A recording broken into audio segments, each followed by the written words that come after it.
Di suatu ruangan rapat di kantor, ada meja dengan 4 kursi. Di meja tersebut, ada Kiki sebagai manajer proyek, ada Andi dan Sari sebagai anggota tim, dan ada Rina sebagai HR.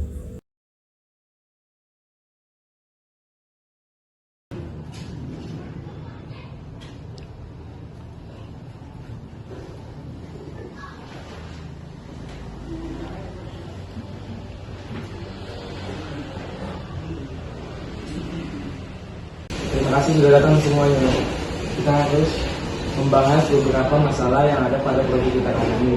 Saya rasa kita perlu berbicara lebih terbuka dengan masalah yang ada. Ya, aku juga merasa ada beberapa hal yang perlu kita klarifikasi karena aku merasa ada beberapa hal yang tidak jelas itu mungkin mempengaruhi jadi.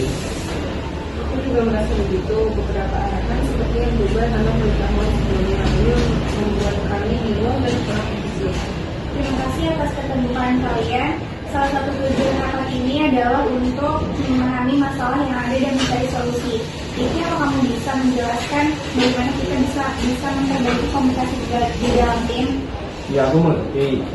Mungkin aku terlalu cepat mengambil keputusan dan tidak berdiskusi dengan tim. Aku seharusnya lebih menerima masukan dan menjelaskan bagaimana komunikasi bisa dipahami dengan jelas. Itu bisa membantu, tapi aku juga merasa ada kekurangan dalam sistem pelaporan masalah. Kadang-kadang kami kesulitan untuk menyelesaikan kendala secara efektif. Nah, mungkin kita bisa membuat saluran komunikasi khusus seperti forum online atau bentuk chatting mingguan di mana kita bisa membahas kemajuan dan masalah secara terbuka. Ide yang bagus. Jadi kita sepakat untuk menambahkan poin komunikasi dan melakukan seiring mingguan. Apakah ada hal lain yang perlu kita diskusikan? Aku rasa kita juga perlu untuk pelatihan yang mengatur keterampilan komunikasi, terutama tentang cara memberikan umpan balik yang konstruktif. Itu ide yang bagus. Aku akan mengatur pelatihan untuk tim. Terima kasih atas masukan kalian. Aku berkomitmen untuk lebih terbuka ke depan.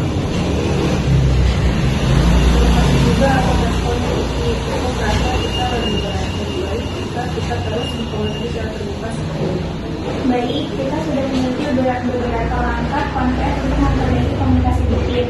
Aku akan mencatat semua poin ini dan membantu implementasinya. Terima kasih untuk semua atas keterbukaannya. Rapat berakhir dengan suasana yang lebih positif. Semua peserta merasa lebih baik dan siap untuk menerapkan solusi yang telah dibahas. Kesimpulan dari keterbukaan komunikasi adalah kunci untuk menciptakan lingkungan kerja yang sehat, produktif, dan inovatif, yang pada akhirnya berdampak positif pada kinerja organisasi secara keseluruhan. Dengan adanya keterbukaan komunikasi, organisasi semuanya bisa berjalan sesuai dengan rencana.